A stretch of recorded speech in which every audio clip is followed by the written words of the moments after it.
Right now, I'd like to show you a really interesting line that we've discussed last time, and this is the Veresov. Veresov basically is exciting because after the moves of d4, d5, knight c3, and bishop g5, white immediately sets up the intention of commanding the center. And it's so powerful, almost all powerful, that it makes it almost impossible for black to look up at that variation and find something great for him. So if he plays e6, or if he did it even on the earlier move, white's got the e4, which basically guarantees him a lot of space and control pretty quickly.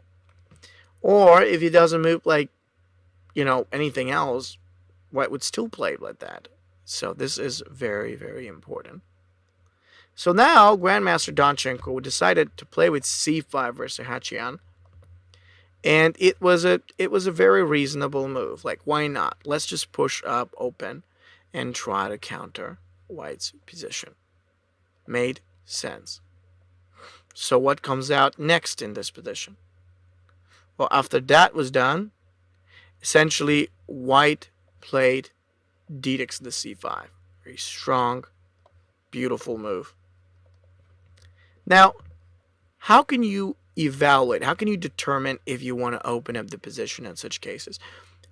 Truth is that there is no definitive answer to that. There is no way on how you can or you can't do it. My suggestion, however, is this. If you're given an opportunity to open up, if you're given a possibility to challenge, think about the different preparation that you've got and compare that to the opponent. In that specific case, it is black whose king is in the middle and he's got a lot of problems in that position. So we would definitely prefer to open up and attack against him. See, this is a very valuable idea. After d takes the c, black had to do e6, b4, bishop e7, rook b1. Now, I do have to admit that this looks very unorthodox, and in some way that's what this is, the opening is all about. You want to get a position that is rather, different. But it's kind of an interesting thing, because what exactly are we supposed to expect in here? What do we do now? Do we advance? Do we attack?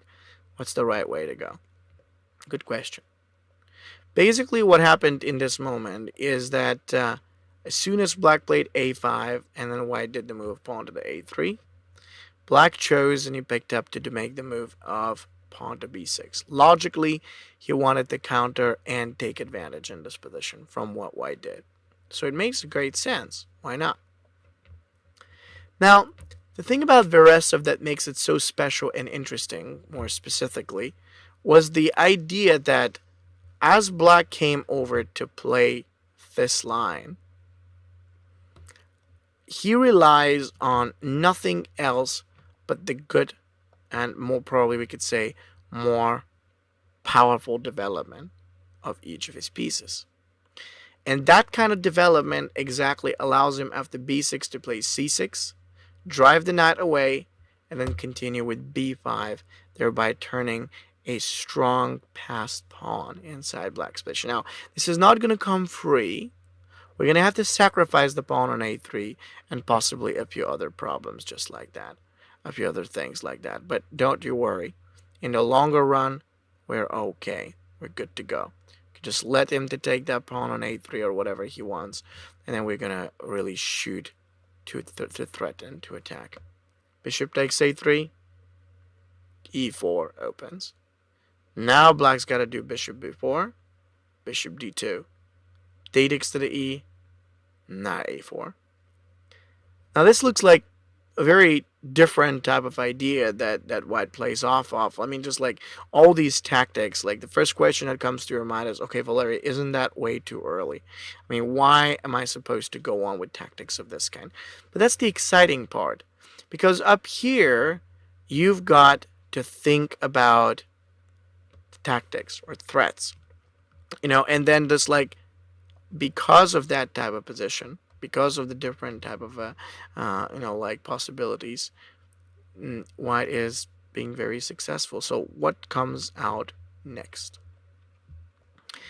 After the move of knight a4, black played knight d5, and actually after that knight d5, white plays c3.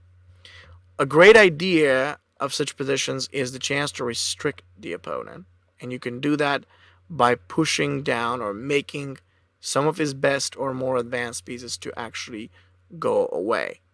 So that was really well done when white made that type of move. But what's even more interesting in here is what goes next, and what's happening next move is big. Black picks up to make bishop to the d6, apparently not having much of a different choice. But, now what should be white's best candidate at this point? I encourage you to think for a second here and try to figure it out. What is white supposed to do? Well, all you'd like to do is advance, attack, threaten. And, of course, the right possibility is to play with f4. Beautifully played, beautifully well played move. What this move is doing in this moment is that it's actually attacking the knight, but more importantly, we can get ready. We can play queen to the g4, and then you can think about at the ideas, like, the queen can go up. So this is really, really powerful. Very interesting kind of concept. Pushing him back, getting the chance to attack, and threaten quickly. Strong. It really is very strong in here. Now, what about black? Could black not do anything in this position? I mean, he must be able to. Of course. Let's see. 4. Then, seeing the problems, the danger, and everything that's happening, black had nothing much else to do but knight g6. And then white plays g3. Now, what I want you to do is to look at the difference. Look at the difference of the white pieces and compare those to the ones that black has. It's not so much about their current places. It is about the prospects of white's pieces and comparing them to black. The prospects of white pieces are wonderful. And when you really think about black's own prospects, you realize the real issue. That he actually does not have too many things to do. He does not have the possibility to make anything that great. So one of the key ideas is look at the prospects, think about the ideas, and find out. We've got moves like bishop to g3 to be made next move, and we've got a lot of other plenty of powerful ideas to realize versus the opponent's position. So black saw the danger. He did not like the position, obviously, for natural reasons. And what he picked up to do was e3. But he didn't realize that the more he chooses to go over here, to advance and open up like that, the more horrible it's going to be, because he's not ready. See, you need to be ready to do things like that. Knight g takes f4, for sure, led to simply one move, which is, of course, pawn to c4. Brilliant, effective, nothing that black could do.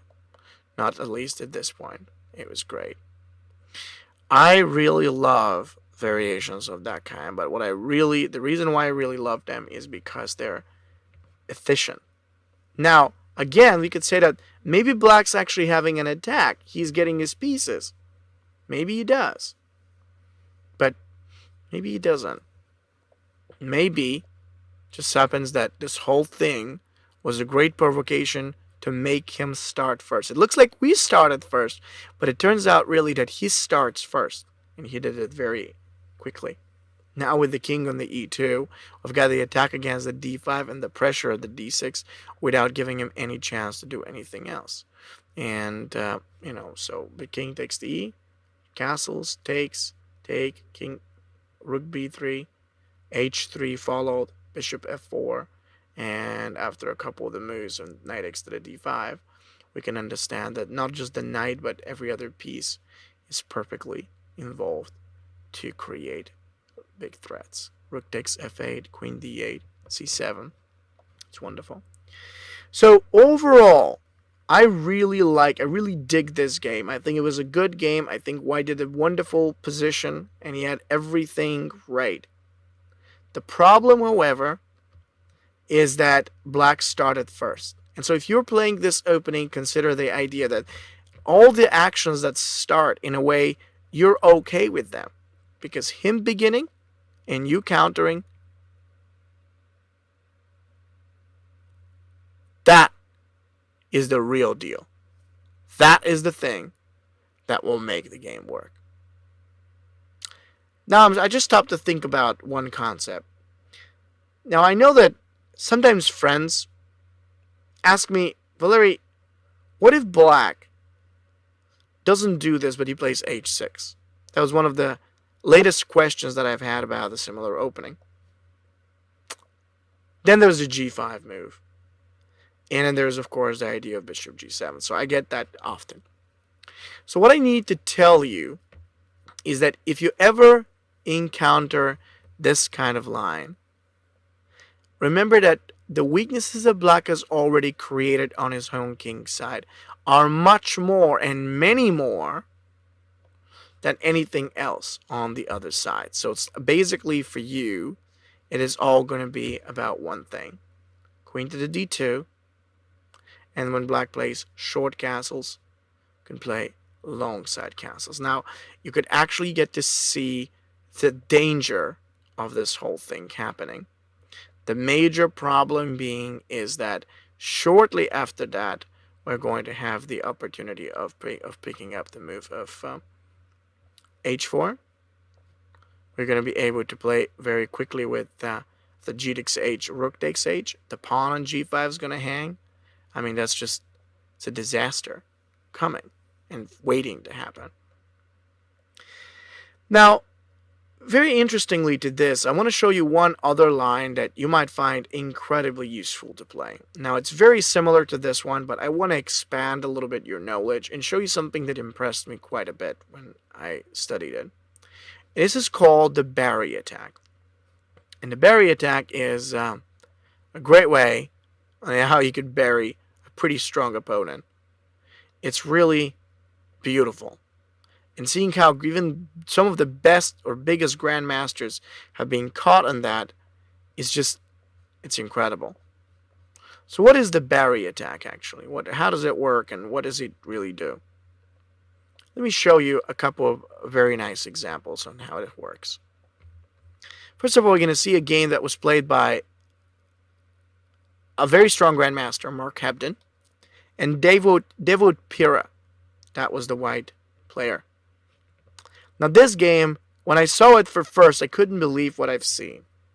Now, it uses the same concept, just it switches it in a little bit of a different way. So, how do we do that? First and foremost, let's take a look at a game. So in this game, basically, White started off with d4, and as it came out with d4, Black played with knight f6, knight f3, g6, knight c3. Now this is a really interesting way of playing it. This is the Valeri Attack, and what's really about is White simply preparing himself for the move of e4. Now that by no means suggests that, this is a winning line or anything, but a lot of your opponents are going to underestimate that. And what it's really going to do is that they will likely play with the move of pawn to the d5, hoping to just get the control, now have that possibility here. But you see, what is so interesting is that the very moment actually that Black plays with the move of pawn up to the d5, controlling the squares and trying to have a little more scope, he's also committing the pawn structure. Now, that doesn't seem to be any sort of a problem to him, so I'd like to clarify what that means and what the dangers really presents. For instance, after the move of pawn to the d5, White can play now the move of bishop to f4. And then the very next move, we realize the huge problem that this is going to cause Black.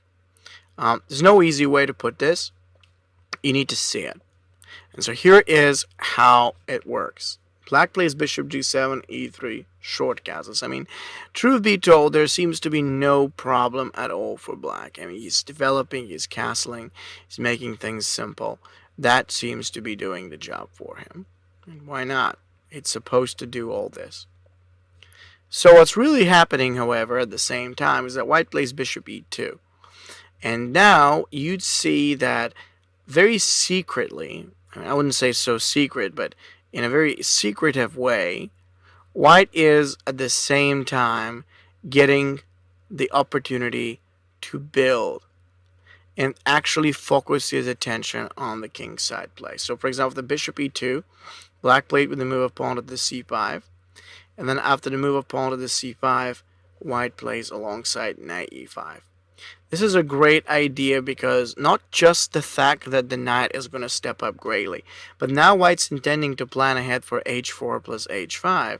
And you see, it's just, I mean, this is one of the things, but it's just going to be great. White can very quickly open ahead.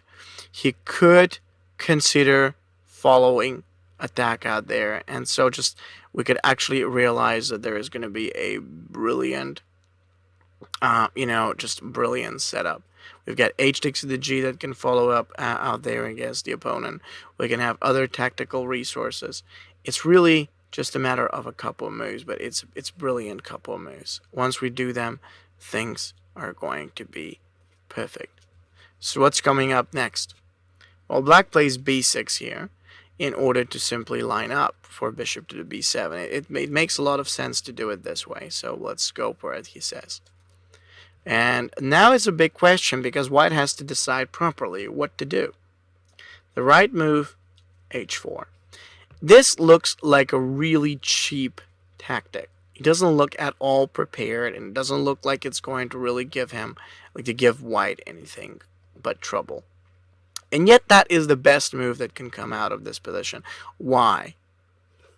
The only reason why, the sole reason actually why that move works in particular, is because the moment white plays h4, going for the pawn to h5 move, the position is rather closed and white's very active.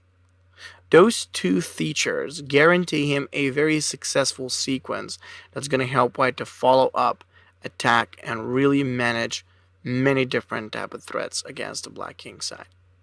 It is a great idea, and this is how you want to start. After black played bishop to the a6 in this moment, kind of going after our bishop and sort of intending to exchange it and do everything, you could see that white can play f3. He could even allow himself to stay in the middle of the board with his king, once again, not worrying, because it is practically impossible for black to do or deliver any large threats. It is all these positional sequence of positional ideas that we've got, like the bishop that's lined up towards the d5, the other forces that give white a very fine control. And with that control, we could, do almost anything. That is by no chance a suggestion for you to forget thinking about, developing or bringing your pieces up. Not at all. I want you to develop. I want you to think about bringing your pieces up and everything.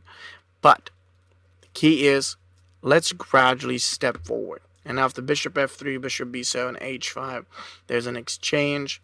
We could see that after h takes g and bishop g4, white's going to follow up with queen f3 towards h3, which is really dangerous, very scary to black.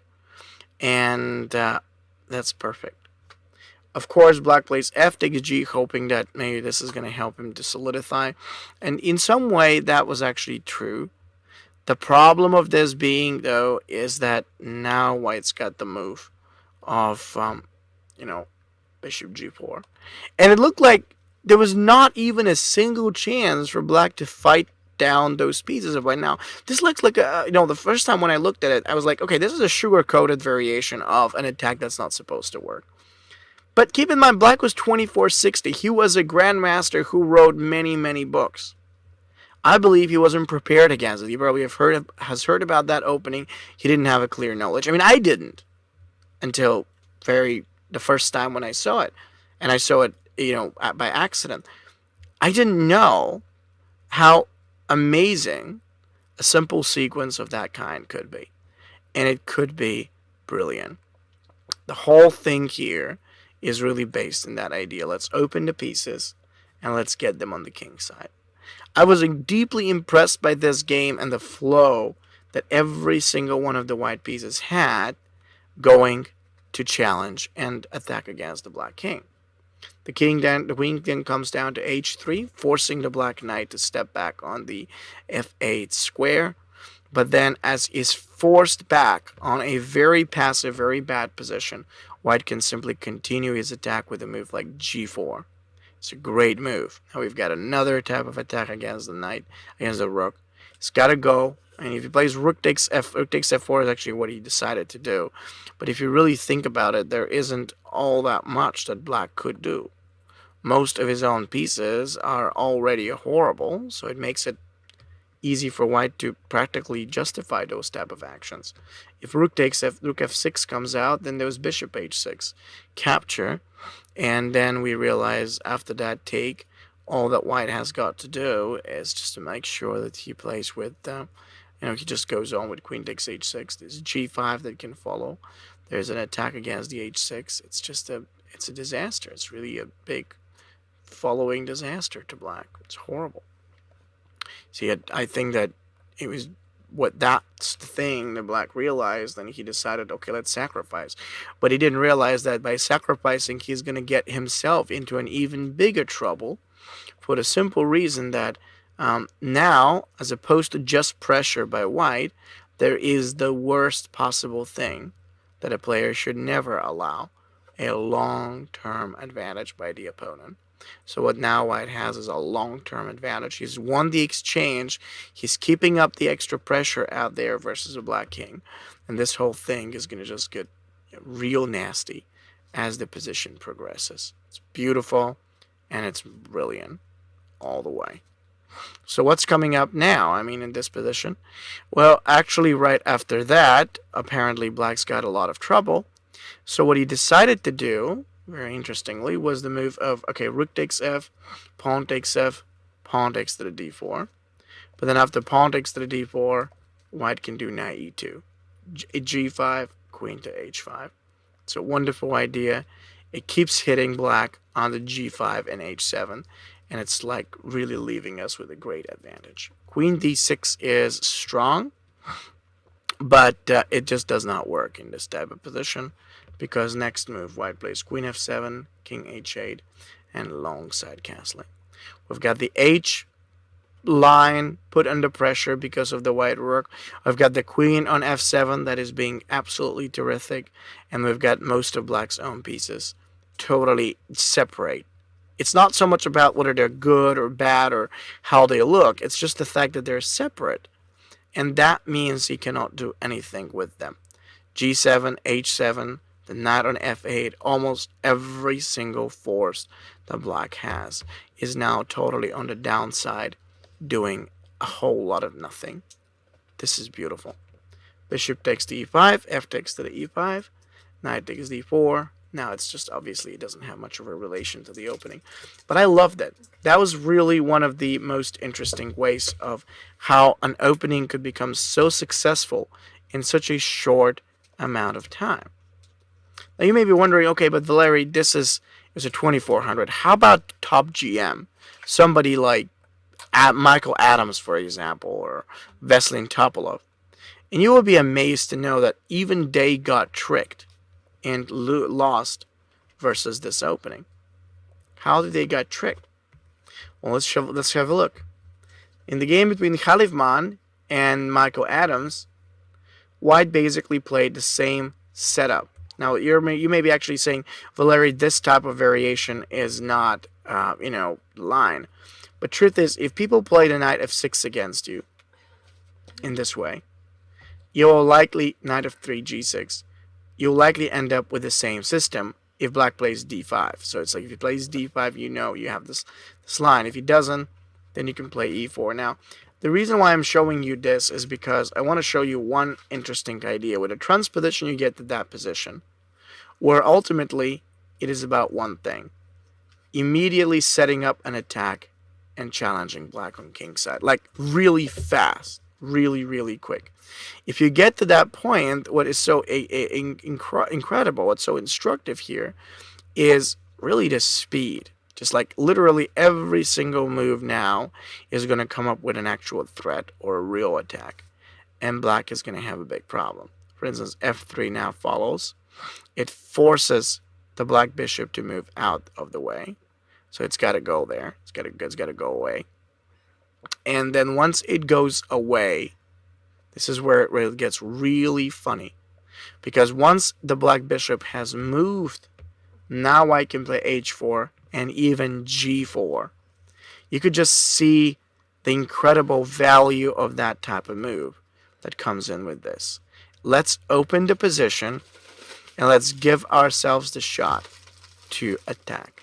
That's a beautiful line. g4, c6, takes, long side castling. In all these variations, you realize how the speed really almost predetermines the success of white's position. But it's not so much that. If you ask me, I would tell you that it is much more about the control. White's able to really control most of, the pieces and have them come in the right directions. Later on, of course, there's knight f4. We're going to exchange the black only main defender. It turns out to be his knight. And without that knight, of course, after knight f4, he played b3, losing the queen. But without that knight, we could see that practically there's no defense against h5. I was deeply impressed the first time when I saw that opening, and I wanted to immediately tell everyone about it, but I kind of didn't. I kept it for myself because I wanted to be able to experience and play this a little bit more often in my games. I didn't get a chance to because people didn't play like that against me, but I certainly like this line a lot, and I think it is a very instructive variation to play off of and get a very good game.